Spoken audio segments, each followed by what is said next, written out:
Thank you for joining us. We're going to talk a little bit about cultural strategy, and then we're going to have a special screening, our Storyteller Cinema, which is going to be about 25 minutes of videos that have been submitted by you all, by our community. We're really excited to share those with you.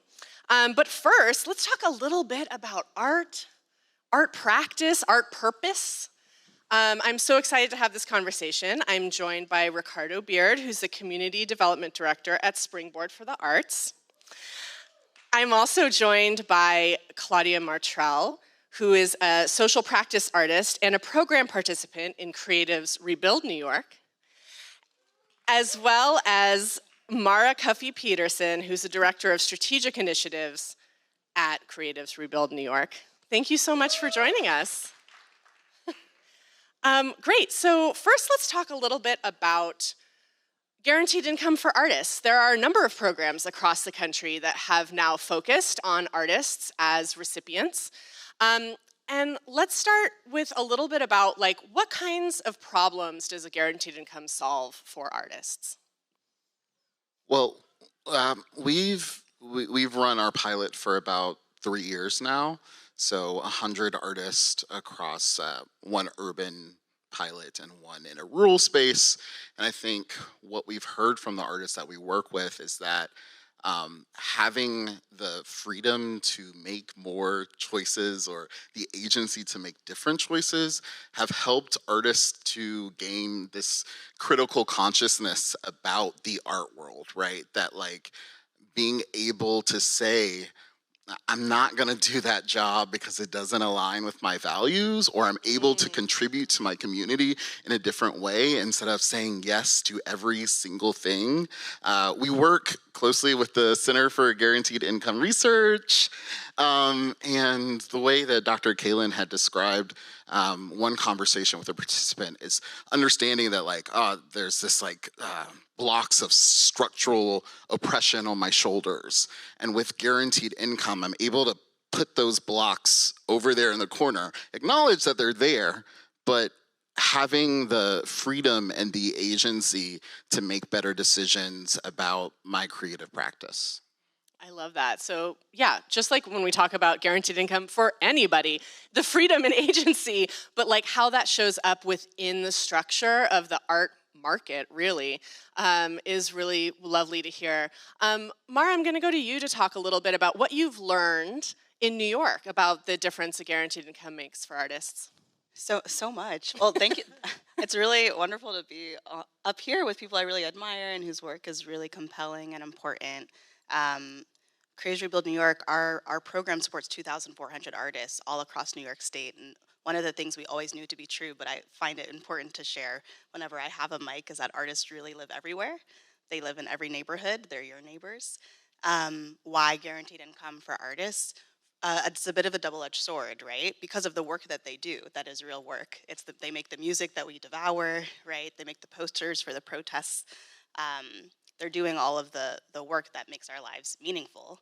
But artists also deserve guaranteed income simply because they do, because we all do, because they're also caregivers, because they're also parents, because they're also caring for sick loved ones, are facing all of the precarity that the financial system that we live in creates. When we launched our program, we also, my colleague Jamie Hand is in the audience, we launched this huge survey because there wasn't enough information about how artists put together a livelihood. We know there's this really competitive grant-making system that does not ground people in their deservingness. There's commissions, there's all sorts of ways artists cobble together income. We released this survey and found, I think we have a slide for this too that we can put up in a moment. But the reality is that the financial livelihoods for artists in New York State, I'm just looking to see if it's here yet, but almost, I'm sure. But most artists in New York State are earning far below the median income. Yeah, if we could have that slide. I think we have a slide that shows a little bit about the survey that you did. Thank you. Go. Yes, look at these gorgeous graphics. Yes. More than 2/3 of artists don't have a financial safety net, right? And artists are also gig workers, which means that they don't have all of the same safety net benefits that full-time employment provides. So why artists? Because they deserve it, just like all of us deserve, right, an income floor.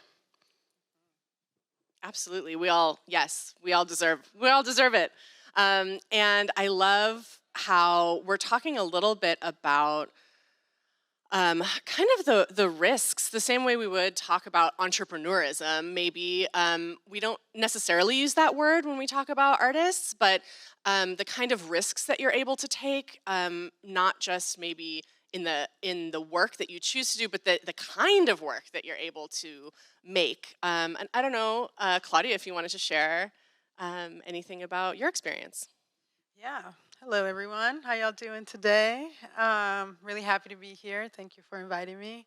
I think from being a recipient and also participating in with working with CRNY in many different ways, I think that it's important. Like, I feel a personal duty to contribute to society and my community.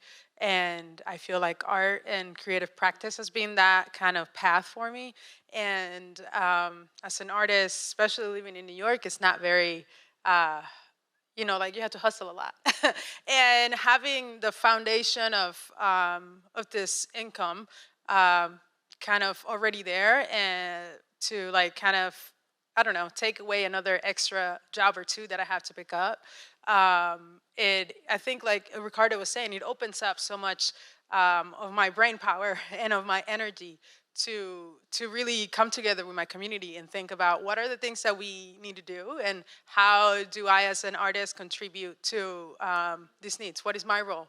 And now I have more time because I have this foundational income, like this base income that we can have these conversations, we can come together, and I can be even more generous, not only with my time, but also the resources, the financial resources that I can contribute. I love that. One thing that just occurred to me as you were talking is we talk a lot about the kind of community ripples, right, that happen with a guaranteed income. So it's not just affecting the one person that's receiving it, but actually the effects kind of ripple out into the community. And that could be like how you show up for a larger community that you're a part of. But I did want to take a minute right here, because I'm not sure if everyone is familiar with the idea of what social practice is for an artist. So if you just want to talk a minute on what is social practice, and like, how do you show up with your work and community? Yeah, it's interesting because I kind of, I moved to New York to pursue my graduate degree, and a lot of social practice was a really core part of that program. And but I kind of feel like I've been doing it kind of naturally. It's just, I don't know, inspired from the greats like Toni Morrison and Nina Simone and James Baldwin, that they kind of call us to say that artists have a really special role in society. And so I see those things kind of tied together. I don't see the separation of my social practice, because I'm living in community. And as a member of that community, you have to contribute. That's how I see myself and how I position myself. And part of that practice is just really learning, like I was saying, just learning the ways that, what are my talents, what are my specific talents, and they happen to be, in the creative realm. And the social practice is just, how do I use these talents to better the people around me, better my community and our circumstances. Thank you. I love that. So I think one thing I'd like to talk about a little bit, because we're talking about how art can also help tell the story of what a guaranteed income is and how it works. And I know it's kind of it would be a funny question for me to ask you, like, what makes good art, right? Like, what makes good art? But you feel it. Like, there's when it speaks to you. And so I'm going to kind of change that a little bit, and let's talk about what makes a good story, because I think that's something we can dig into a little.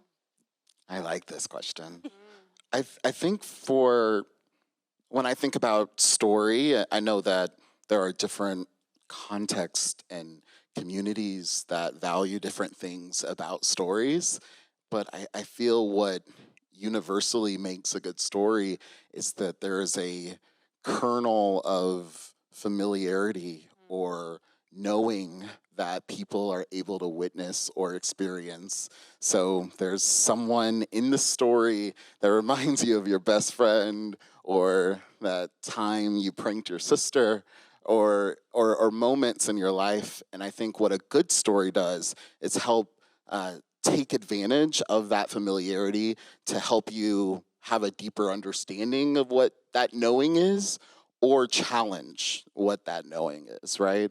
So for when we're thinking about guaranteed income, and some of the artists that we're working with, specifically in the rural pilot, there was a billboard project, and this artist was thinking about, how do I talk about guaranteed income in this rural context without just like, here's a graph, right? So they created this billboard that has these images of these goats, and they're all looking in different directions, kind of like protecting each other. And it says the words, "In rural, we tend to the herd."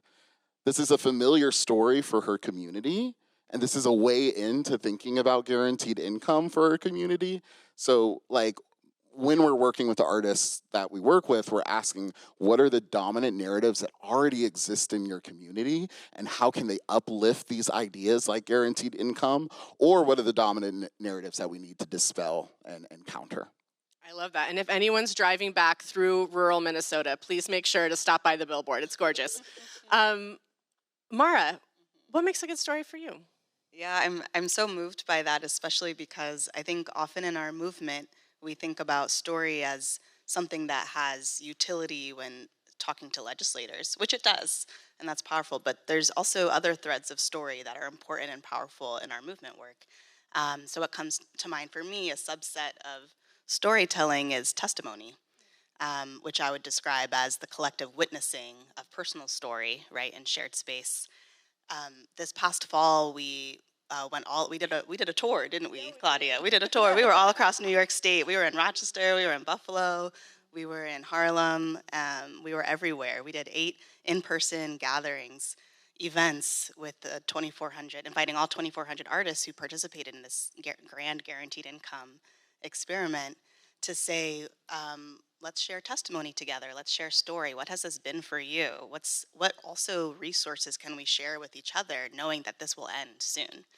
And one of the reason why Claudia and I got connected, in addition to being part of the CRNY work and program, was because we had the idea to commission a photographer to capture portraits of artists in that moment of transition at these gatherings. And what that testimony did, both in the speaking moment of these facilitated gatherings, was powerful. But then what Claudia captured was something beyond words, of how artists interface with each other in that moment, community members interface with each other in that moment, and moved through a challenging time, which is the end of payments, right? It's not exciting to say it's over. It doesn't feel good. And I would love to hear what your experience was like doing that commission, and the work of image making and the interaction that you had with your community. Yeah. Thank you, Maura. You always make me emotional with your words. It was a very special place to be as a participant, and also as an artist, photographing, capturing this the essence of these folks that like you said, it was a very emotionally charged moment, because it was the first time that we were coming together and seeing each other in person, and also it was the time where we were departing, so it was a transition. But when I think of I like to think of these analogy, or this idea that our attraction to beauty is inherent in all of us, and beauty beyond the physical beauty, more like the spiritual beauty, the connection that we have with each other, and that's what I try to capture in this portrait series. I didn't have much time with each of these artists. I was in every one of those gatherings, but I only participated in the Brooklyn one because that was my home community. But I got to hear and kind of witness the conversations that were happening, and when they step into the booth, I got a few minutes, like 3 to 5 minutes, to connect with them. And a very important part of my practice is to make that connection, that human-to-human connection. And I did that by kind of asking them to, like, if they would entertain me, to kind of bring themselves back to their own self, center themselves, close their eyes, and think about how they wanted to show themselves in the world. And in that, the kind of the underlying theme of that was how do we when we're having conversations, how do we honor everyone's humanity and dignity here, and as they show up as their full self in these spaces that embraces all of us in this space. I felt really embraced in all these conversations, and so I would like to just show the series of portraits. We chose 6 here, and just a very diverse range of emotions, of smiles or not smiles,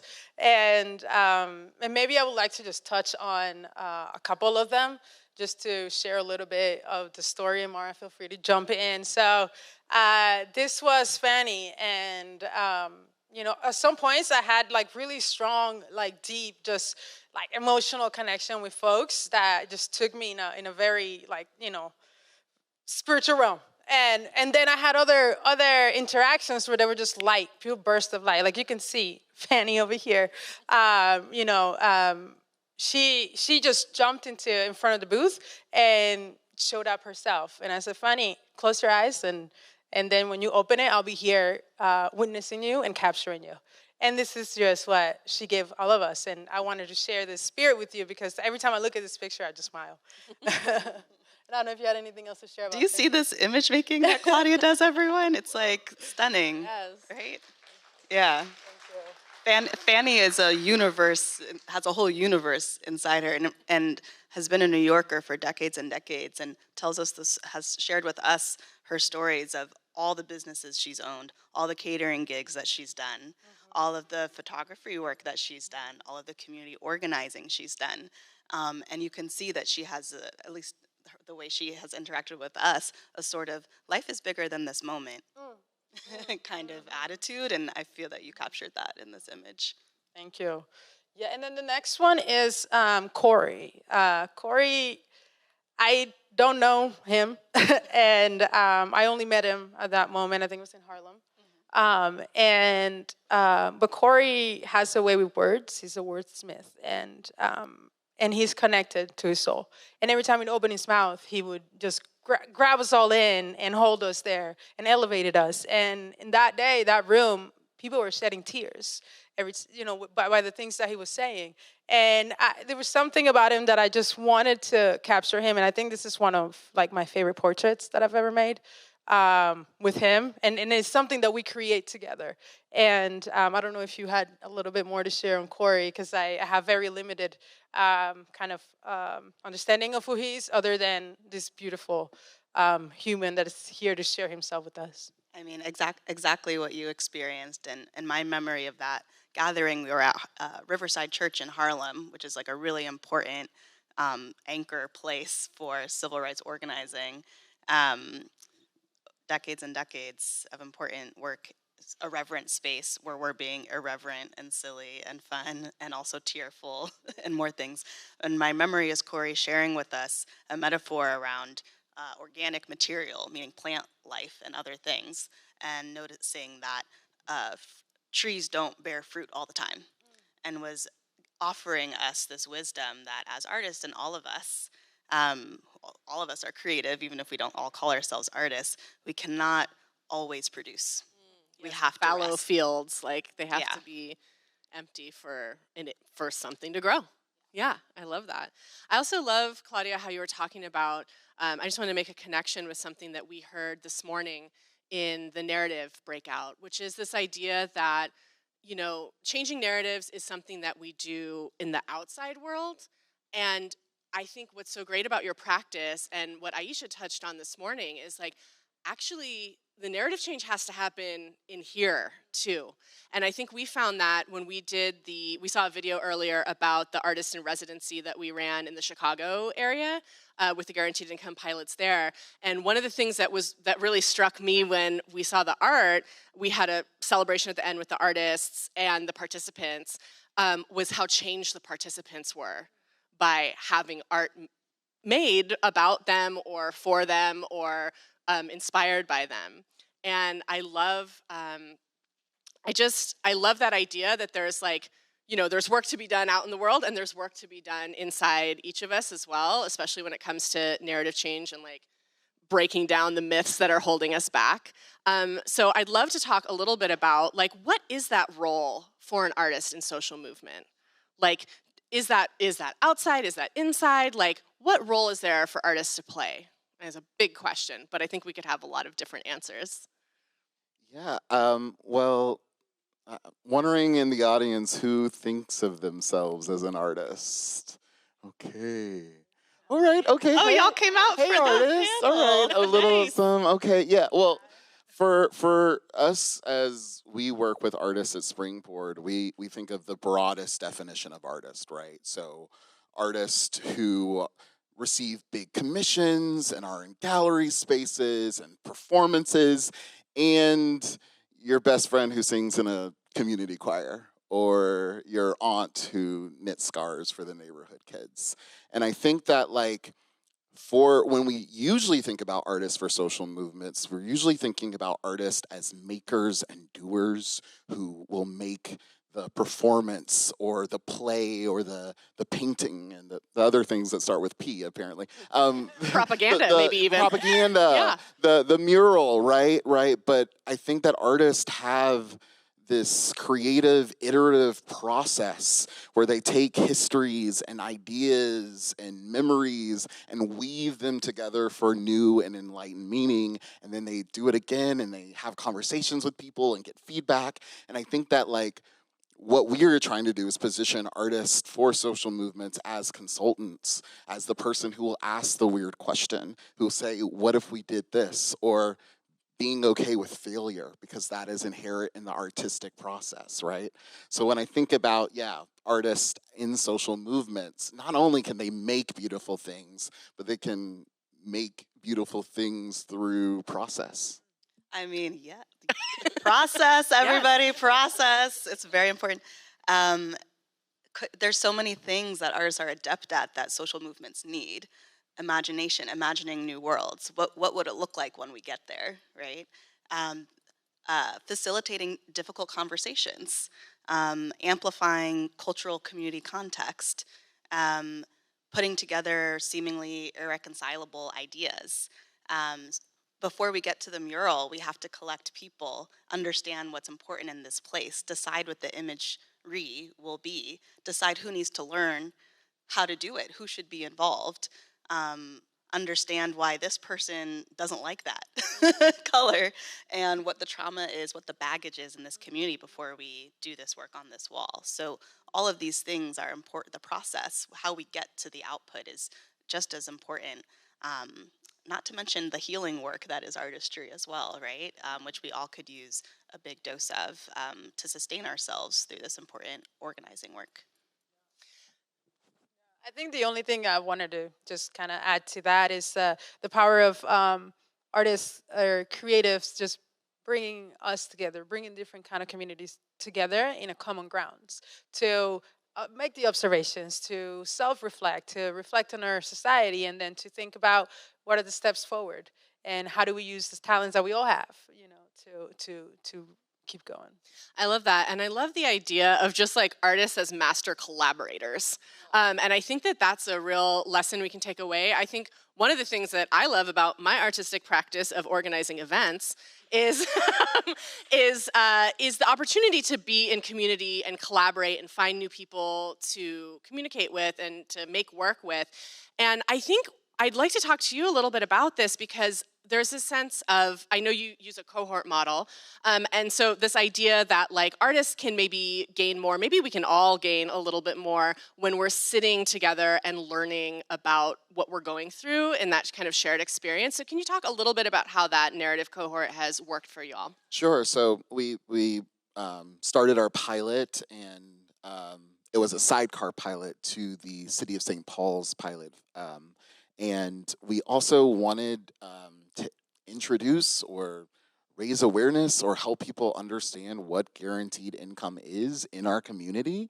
So we engaged local artists, some who were recipients in the program, some who were not, to spend time together learning about what guaranteed income is, interviewing participants in programs, having conversations about like what narrative change is, and then from there they thought of a project or a convening or a way to share with their community the potential impact of guaranteed income or why we might need guaranteed income. And what came out of that were coloring books and billboard projects, murals, like food, collard green cook-off that happened in our neighborhood. Like, right, an artist bringing all of these different ideas that we would never even think of. We would have our nice report with our graphs and our quotes, which I think are very important. But helping people understand the values of guaranteed income on a different level, really kind of cultivating the soil for this idea of guaranteed income to grow in St. Paul and Fergus Falls. And I love that, just to say, like, I'm sure a lot of us here have read the Guaranteed Income Community of Practice Storyteller Guide, but this is kind of a best practice that we can elevate, is this idea of cohort, because we know that we learn better together when we can like share our experiences, and that's true for artists, but that's true for all of us. And I think there's a lot that we've talked about that people can take back, even if you're not working directly with artists, but you're working to storytell within the communities that you're working with. I want to kind of talk a little bit and send us off on this idea of how do we power build with artists? And so I know we're all kind of thinking about that throughout the day in the different communities that we work in, but I want to talk a little bit about it for this community, because I think there's some lessons to be learned. Yeah, I love this question, and it's on my mind. Keeps me up at night for sure, all the time. We're ready. Artists are ready to join and be part of this collective work. We have, including the 2,400 artists, plus the hundreds of artists in Minnesota, plus the hundreds of artists in San Francisco, and thousands in Ireland, and all of the guaranteed income programs focusing on artists. There, I believe this, probably hundreds of artists in other pilots too, who are also eager to use their practice, activate their practice in service of this movement. Right. I just want to pause on that for a second. So everybody that's working in a pilot, the odds that you have an artist in your pilot are high. Like, maybe they haven't discovered that for themselves yet, but maybe guaranteed income is the very tool that they need to discover their own creative practice. Yes. And not to mention, this was brought up on the panel earlier this morning, the thousands of people who applied, right, to these programs and didn't get in. We're definitely engaging with all those, the 22,000 plus, right, through social media and otherwise. We just are beginning to launch what we're calling an artist power building school, right, in the tradition of freedom schools and others, where we really believe that the act of being together, learning together, right, in the model of cohort, doing political analysis together, will help us understand how we support each other, how we support this movement, and how we activate our practices. For us, that looks like workshops, convenings, money, right? Moving some money again back to artists so that they can activate projects that's relevant to their community context. Because what you do in Buffalo is not the same thing that you do in the Bronx, which is not the same thing that you do in Hudson, which is, et cetera. So I think allowing space and creativity for artists to engage with each other is part of the power building effort, and to do what's relevant in their community context is also part of the work of power building. Great. Any other answers? Yeah, I would add that, just uplifting that there are creative people in every pilot, and knowing that guaranteed income could be a catalyst for people, like you said, to find this creative practice. I think we're in year 3 of our pilot, and our work now is like, how do we help that movement from recipient to advocate, right? And what resources or what convenings do we need to hold and support for the artists in our pilot, and also other people in other pilots who have creative energy to be a part of this movement. I love that. And I think that's a great place for us to kind of get into the storytelling cinema, because I think, kind of from what we're saying, is this opportunity for power building, the opportunity which I know a lot of us are grappling with right now. How do we move from participants into advocacy? I would offer that storytelling can be a big part of that, whether or not it's like a necessarily artistic practice, but a creative practice of telling those stories.